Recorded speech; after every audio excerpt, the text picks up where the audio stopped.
Current charge വർദ്ധിപ്പിച്ചു, വെള്ളക്കരം വർദ്ധിപ്പിച്ചു. ഇത്തരമെല്ലാം മനുഷ്യനെ ദ്രോഹിക്കുന്ന രീതിയിലുള്ള അവസ്ഥയാണ് ഇപ്പോൾ സംജാതമായിരിക്കുന്നത്. മൂന്നാം മുന്നണിക്ക് ഇവിടെ ഒരു മുന്നോട്ടുണ്ടാവും. ഇത് കേരളം മുഴുവൻ ഒഴുക്കിലേക്ക് വരിക. നല്ല രീതിയിൽ പാർട്ടിയിൽ നിന്നാണ് സ്വീകാര്യതയുള്ളത്. നല്ല ടൈറ്റ് മത്സരമായിരിക്കും. 3 പ്രമുഖ സ്ഥാനാർത്ഥികളാണ് മത്സരിക്കുന്നത്. നമസ്കാരം.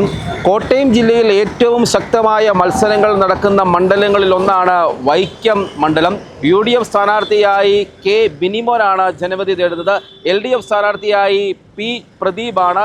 NDA സ്ഥാനാർത്ഥിയായി മുൻ MLA ആയിരുന്ന കെ അജിത്താണ് മത്സരിക്കുന്നത്. കഴിഞ്ഞ 20 വർഷമായി LDFിനെ പിന്തുണച്ച വൈക്കം മണ്ഡലം ഇത്തവണ പിടിച്ചെടുക്കുമെന്നാണ് UDF പറയുന്നത്.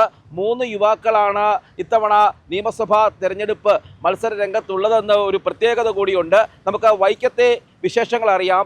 ആർക്കാണ് വിജയം, ആരുടെ ഭാഗത്തു നിന്ന് നമുക്ക് ഈ നാട്ടിലെ വോട്ടർമാരോട് തന്നെ ചോദിക്കാം.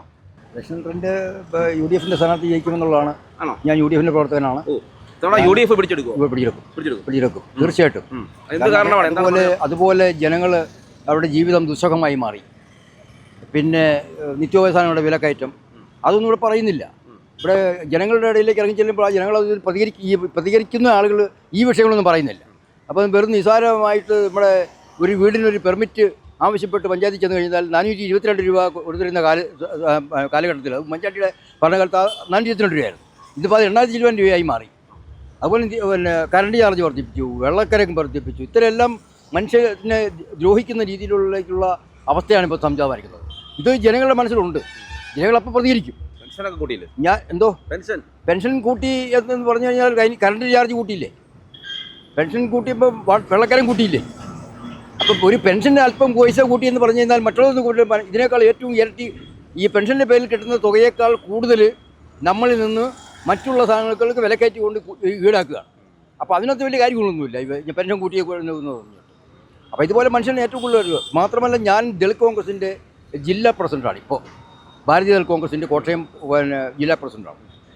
ഈ പിണറായി സർക്കാർ അധികാരത്തിൽ വന്നതിന് ശേഷം കഴിഞ്ഞ 10 വർഷക്കാലം ദളിത് പീഡനങ്ങളുടെ പെരുമഴക്കാലമായിരുന്നു.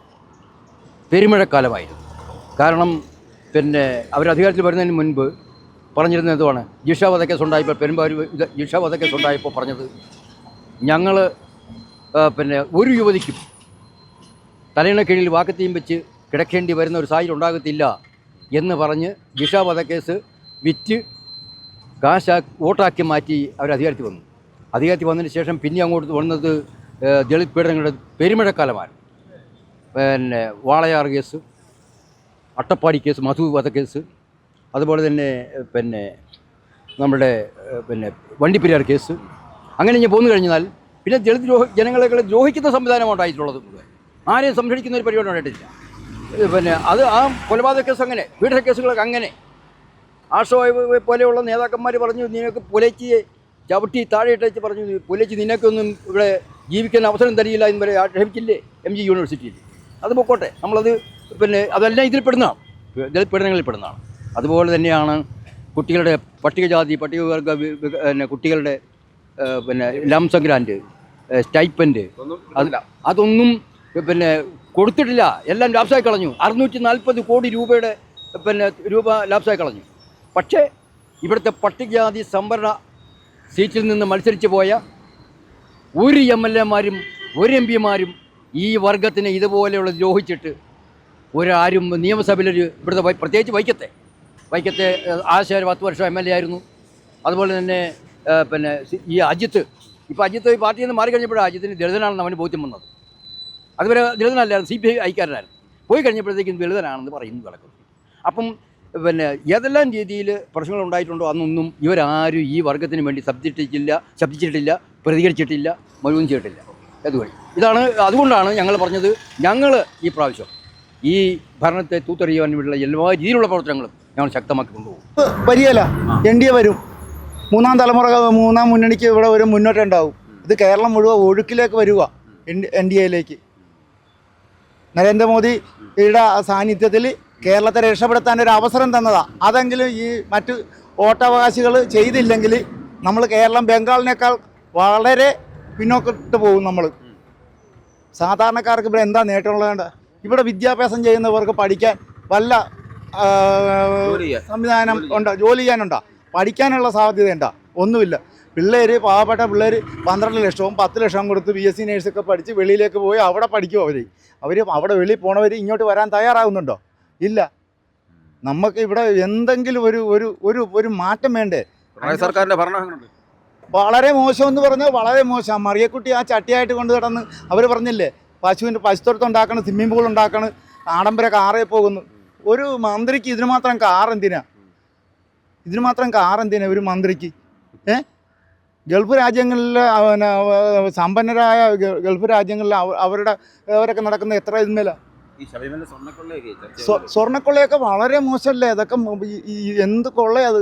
അയ്യപ്പ സേവാംഗം എന്ന് പറഞ്ഞൊരു പരിപാടി വെപ്പിച്ച് ഈ സംഗമം പിന്നെ മോഹൻലാലുമായിട്ട് ഒരു അഭിമുഖം നടത്തി 11 ലക്ഷം രൂപ അതിന് ചിലവാക്കിയത്. ഇത് ജനങ്ങൾക്ക് എന്താ ഇതുകൊണ്ട് നേട്ടം? ഇതുകൊണ്ട്? നിങ്ങളുടെ മേഖലയൊക്കെ വളരെ ബുദ്ധിമുട്ടുണ്ടോ? ടാക്സി മേഖല, എല്ലാ മേഖല. യൂബർ എന്ന് പറയുന്ന സംഭവത്തിന് ഇത് കൊടുത്തുകൊണ്ട് ഞങ്ങൾ പാരമ്പര്യമായിട്ട് അംബാസഡർ കാർ തൊട്ട് ഞാൻ ഓടിക്കുന്നതാണ്. ഇവിടെ ടാക്സിക്ക് ഓട്ടമില്ല. യൂബർ എന്ന് പറഞ്ഞ ഒരു മേഖലയ്ക്ക് ലൈസൻസും കാര്യങ്ങളും കൊടുത്ത് അവരാണ് ഓടുന്നത്. ടാക്സിക്കാർ വർഷങ്ങളായിട്ടുള്ള ഒരു മേഖലയാണ് ടാക്സി എന്ന്. അംബാസഡർ കാർ തൊട്ട് ടാക്സി ഓടിക്കുന്നതാണ്. എനിക്കിപ്പോൾ 52 വയസ്സുണ്ട്. ഇവർ സ്വന്തമായിട്ട് കാറുണ്ടായിരുന്നവ. യൂബർ എന്ന് പറഞ്ഞ പരിപാടി വന്നതോടുകൂടി നമുക്ക് അത് ഓട്ടമില്ല സ്റ്റാൻഡിൽ. ഇപ്പോൾ രാവിലെ വന്ന വെയിൽ കൊണ്ട് ഓട്ടമില്ലാതെ കിടക്കുക. വൈക്കം ഇപ്പോൾ നല്ല ചെയ്യുന്ന പാർട്ടിയിൽ നിന്നാണ് ഫുള്ളും സ്വീകാര്യതയുള്ളത്. ആരാണ് നല്ല ചെയ്യുന്ന പാർട്ടിയിൽ നിന്നാണ് സ്വീകാര്യതയുള്ളത്. ആണോ? LDF പിടിക്കുമോ ഇത്തവണ? തീർച്ചയായിട്ടും LDF തന്നെയാണ് തന്നെ. മുൻതൂക്കം അവർക്ക് തന്നെയാണ്. എങ്ങനെയുണ്ട് തെരഞ്ഞെടുപ്പിന്റെ ആവേശം? തെരഞ്ഞെടുപ്പ് ആവേശം ടൗണിലൊക്കെ നല്ല ആവേശത്തിലാണ് പോകുന്നത്. കുഴപ്പമില്ല, ടൈറ്റ് മത്സരമായിരിക്കും. 3 പ്രമുഖ സ്ഥാനാർത്ഥികളാണ് മത്സരിക്കുന്നത്. പിന്നെ LDFന് മുൻതൂക്കമുള്ള ഒരു മണ്ഡലമാണ്. LDFന് ഇതൊക്കെ സാധ്യതയുണ്ട്. പിന്നെ അട്ടിമറി നടക്കുക എന്നുള്ള കാര്യം അറിയില്ല. ഇങ്ങനെയാണ് കാര്യങ്ങൾ പോകുന്നത്. പ്രചരണത്തിന് യുവാക്കളാണ് 3 പേരും. അവരുടെ പ്രകടനമൊക്കെ എങ്ങനെയാണ്? എല്ലാം 3 പേര് 2 പേര് എല്ലാവരും യുവാക്കളായതുകൊണ്ട് അതിൻ്റെതായ രീതിയിൽ എല്ലാവരും ഇറങ്ങുന്നുണ്ട്.